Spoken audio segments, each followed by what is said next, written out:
حضرت ابو بکر صدیق. میں نے کہا یہ محبت کی جنگ ہوتی ہے نا. حضرت علی کے ایک بھائی تھے جناب عقیل. جناب عقیل وہ جب انہوں نے کلمہ پڑھا تو نبی پاک کے بڑا قریب رہنے لگے, اور میرے نبی کریم صلی اللہ علیہ وسلم بھی ان سے بڑا پیار کرتے. حضور فرماتے ہیں تیرا کلمہ پڑھنے کی مجھے ڈبل خوشی ہوئی ہے. یا رسول اللہ کس طرح؟ فرمایا ایک میرا تو صحابی بنا ہے, دوسرا تو میرا بھائی تھا مسلمان ہو گیا ہے. حضور بڑا پیار کرتے. اب یہ محبت جو ہوتی ہے نا اس میں دوڑ بھی لگتی ہے, اور یہ بری نہیں ہوتی, یہ دوڑ بڑی اچھی ہوتی ہے. حضرت عقیل اب قریب رہنے لگے. میں نے عرض کیا کہ نبی پاک اپنے ذاتی کام حضرت صدیق اکبر کو بتاتے تھے. گھوڑے کی تیاری کر, فلاں کام کرنا ہے, سیدہ فاطمہ کی شادی کرنی, ہر معاملے میں سیدنا صدیق اکبر پیش تھے. اب جب عقیل بن ابی طالب آئے تو حضور کا پیار تھا ان سے بھی. اب محبت کی جنگ چھڑ گئی. اب جناب عقیل کہتے ہیں میں کہنے لگا یار یہ کہیں پیچھے ہوتا ہی نہیں, ہر معاملے میں اسے پیچھے بٹھاؤ بھی تو آگے آ جاتا ہے, اس نے کیا کمال کر دیا ہے. کہتے ہیں آہستہ نا میں جوان تھا, ابھی نوجوانی کا عالم تھا, تو وہ خاص پہلو میں سمجھنے سے ابھی قاصر تھا. توجہ ہے آپ کی؟ کہتے ہیں ایک دن نا بڑی باتوں میں حضور فرماتے ابو بکر میرا گھوڑا تیار کرو, تو کہتے ہیں میں دوڑ, کہتا تو چھوڑ میں کرتا ہوں. کہتے ہیں وہ چپ کر جاتے. جتنی جگہ وہ مجھ سے بن سکا میں نے روکا. حضرت صدیق اکبر بولے, کہتے ہیں ایک دن نا مسجد کی پہلی صف میں بیٹھا تھا. میں نے پچھلے جمعے بھی کہا تھا اگے ہو بوے جڑا پہلوں آئے, یہ حکم ہے نا حدیث میں, پہلے آئے اور آگے بیٹھ جائے. گدنے پھلانگنے سے منع کیا. کہتے ہیں ابو بکر صدیق, توجہ ہے آپ کی, ان کی عادت تھی کہ جمعے والے دن مسجد کی صفائی کرتے اور صفائی کر کے سب سے آگے بیٹھ جاتے. بات ذرا میں نے قریب ہو کے سن لی, پاس بیٹھ جاتے. عقیل بن ابی طالب کہتے ہیں میں بھی آیا سیدنا صدیق اکبر, اور مجھے کئی دنوں سے جلال تھا کہ یہ پیچھے ہوتا ہی نہیں. کہتے ہیں میں آیا تو حضرت ابو بکر آگے بیٹھے تھے, تو میں نہ جان بوجھ کے, بچہ تھا اور محبت تھی سرکار سے, ابو بکر سے بغض نہیں کوئی, خدا رہا اس بات کو ضرور ذہن میں رکھیں. فرماتے میں نے کہا ابو بکر اٹھ.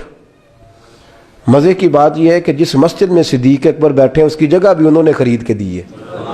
مسجد نبوی کی زمین کی سب سے پہلی رقم حضرت ابو بکر صدیق نے ادا فرمائی. اٹھ.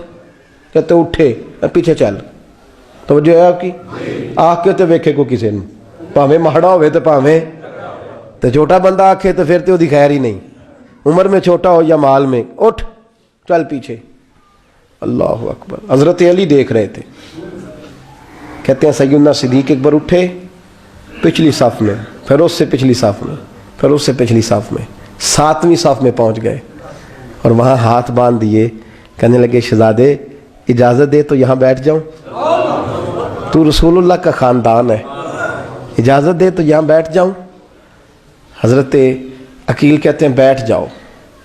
حضرت ابو بکر صدیق چپ کر کے پیچھے مل جائے وہی کافی ہے. 7ویں صف میں شہزادے یہاں بیٹھ جاؤں. میں بیٹھ جا. وہاں بیٹھ گئے, نماز جمعہ پڑھا, سب چلے گئے. حضرت علی حضور کی بارگاہ, یا رسول اللہ عقیل کو تو کچھ سمجھائے. حضور نے فرمایا کیا ہوا؟ کہ حضور اکثر ابو بکر صدیق سے یار جاتا ہے, آج بھی پہلی صف سے اٹھا کے 7ویں صف میں. شکایت تو حضرت عقیل کی لگ رہی ہے نا, اور حضور فرماتے علی تو عقیل کی چھوڑ, بتا ابو بکر نے کیا جواب دیا ہے. تو ابو بکر کی بتا, تو اس کی چھوڑ, تو اس کی, تو میرے دوست کی, میرے یار کی, میرے خلیل کی بتا. تو حضرت علی رو پڑے, کہنے لگے محبوبہ ابو بکر جیسا درد کہاں سے ڈھونڈ کے لائے. تو چپ کر کے 7ویں صف میں گیا, اور اس نے کہا تو خون رسول ہے, تیری نسل پاک میں ہے بچہ بچہ نور, تو ہے نے نور تیرا سب گھران. چپ کر کے بیٹھ گیا. حضور نے فرمایا بلاؤ ابو بکر کو, عقیل کو بھی بلاؤ. دونوں آ گئے. حضور نے فرمایا ابو بکر جمعے میں کیا ہوا ہے؟ عرض کی حضور کچھ بھی نہیں. حضور نے فرمایا تجھے کسی نے صف سے اٹھایا؟ کہا نہیں یا رسول اللہ نہیں. آپ کو کسی نے بتایا؟ حضور کیا؟ فرمایا نہیں میں نے سنا ہے کہ تجھے عقیل نے. کہا حضور وہ شہزادے آئے تھے, انہوں نے یار اتنا جذبہ دنیا کہاں سے ڈھونڈ کے لائے گی. بلے شاہ اوتھے ککھ نہیں بچدا جتھے عشق نے لایا ڈھیرا. کہا حضور یار یہ لفظ تاریخ میں ڈھونڈو گے تو نہیں ملے گے. میرے ابو بکر صدیق کیا فرماتے ہیں؟ کہا حضور وہ نسل رسول کا شہزادہ ہے نا, اس نے ابو بکر کو 7ویں صف میں ابو بکر کا بیٹھنا پسند کیا تو ابو بکر راضی ہے. حضور اس نے یہاں بیٹھنا پسند کیا, تیری نسل پاک میں بچہ بچہ نور, تو ہے نے نور تیرا. اور کہا حضور وہ خاندان ہے, میں خادم ہوں, فرق تو ہے نا. تو وہ خاندان ہے، میں خادم ہوں۔ میرے رسول کریم صلی اللہ علیہ وسلم نے بلایا جناب عقیل کو، ڈانٹا نہیں، محبت فرمائی۔ سرکار نے فرمایا عقیل بیٹے بیٹھ جا، میں تجھے سمجھاؤں۔ پھر حضور نے بات چھیڑی، فرمایا تجھے پتہ ہے میرا ابو بکر کون ہے؟ عرض کی حضور میں، فرمایا نہیں سن، مکے میں سارا مکہ میرا دشمن تھا، یہ میری تنائیوں کا دوست تھا۔ فرمایا لوگ تلواریں لے کے آتے تھے مجھے مارنے، اور اس کی تلوار اٹھتی تھی، کہتا تھا پہلے میں مروں گا پھر کوئی مصطفیٰ تک جائے۔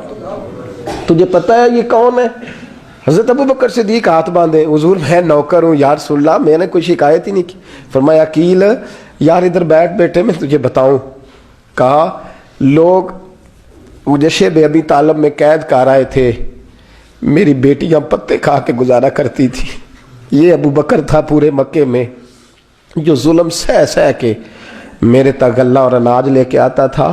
فرمایا عقیل ادھر آ، میں تجھے بتاؤں، تیرا خاندان تیرا قبیلہ سوائے مولا علی شیر خدا کے، فرمایا وہ سب لوگ میرے ساتھ پیار کرتے تھے، ہمارے اوپر انہوں نے مکے کی زمین تنگ کر دی۔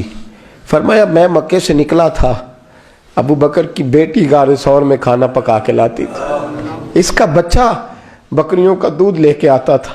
فرمایا یہ جان پہ کھیل کے میری نگرانی کرتا تھا۔ فرمایا تجھے پتہ ہے جس جگہ تو بیٹھا ہوا ہے نا، یہ مسجد کی زمین بھی ابو بکر صدیق نے خرید کے دی۔ حضرت سیدنا عقیل یا رسول اللہ غلطی، حضرت ابو بکر کہتے ہیں حضور واللہ و رسول و منو، میرے اوپر اللہ رسول کے احسان ہے۔ آخری لفظ میرے حبیب نے کہے، حضور نے فرمایا عقیل میرے پاس جس کے بھی پیسے آتے ہیں میں بیگانے سمجھ کے خرچ کرتا ہوں، میں کہتا ہوں فلانے کے ہیں، وہ پوچھے گا کہاں لگے، لیکن ابو بکر کے پیسے آتے ہیں تو میں اپنے سمجھ کے خرچ کرتا ہوں۔ اور میرے رسول کریم صلی اللہ علیہ وسلم نے فرمایا میرے ساتھ جس نے نیکی کی میں نے بدلہ چکا دیا ہے، ابو بکر کا میں نے بدلہ دیا ہی نہیں۔ قیامت کے دن جب سب جنت میں جانے لگیں گے تو میں اس کا بازو تھام کے اللہ کی بارگاہ میں لے جاؤں اور میں کہوں گا یا اللہ میرے مولا، کلمہ پڑھنے سے لے کر غار تک، غار سے بدر تک، بدر سے احد، حنین، خندق، تبوک اور مزار تک، یا اللہ اس کی بڑی نیکیاں ہیں، اسے تو ہی بدلہ عطا فرما۔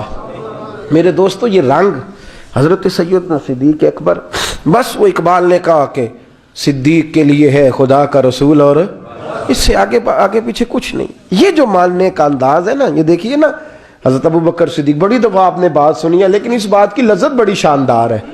حضرت عمر نے طبیب بلایا ہے ابو بکر کو دکھانے کے لیے ملک شام، پہلے مانتے نہیں تھے، مولا علی کی سفارش ڈالی، پھر دونوں لے کے آئے، سیدنا علی المرتضیٰ بیٹھے ہیں، حضرت عمر بیٹھے ہیں، کہتے ہیں طبیب کو چیک کرو، ملک شام کا بڑا ڈاکٹر ہے۔ چیک کر لیا تو ڈاکٹر کہنے لگا کوئی مرض نہیں، کوئی تکلیف نہیں، کمزوری بڑی ہے، کمزوری بڑی ہے، ان سے پوچھے انہیں کیا مرض ہے۔ تو حضرت عمر کہنے لگے یار بول کیا مسئلہ ہے تجھے، کیوں اتنا کمزور، اتنا بیمار رہتا ہے، کیا پرابلم ہے، کیا مسئلہ ہے؟ تو حضرت ابو بکر صدیق نے آنکھیں کھولیں اور کہنے لگے عمر تو قسم اٹھا کے بتا، تجھے پتہ نہیں مجھے کیا مسئلہ ہے؟ تو اٹھا نا قسم، جنہاں دے دل بر جانی وچھڑن، کون روے پھر تھوڑا، سب روگاں دائی روگ محمد جس کا نام وچھوڑا۔ تجھے نہیں پتا تو بول، اگر خبر ہے تو پوچھتا کیوں ہے؟ میرے دوستو کمال دیکھو مدینے میں آج بھی مصطفیٰ کو سلام کرو تو ساتھ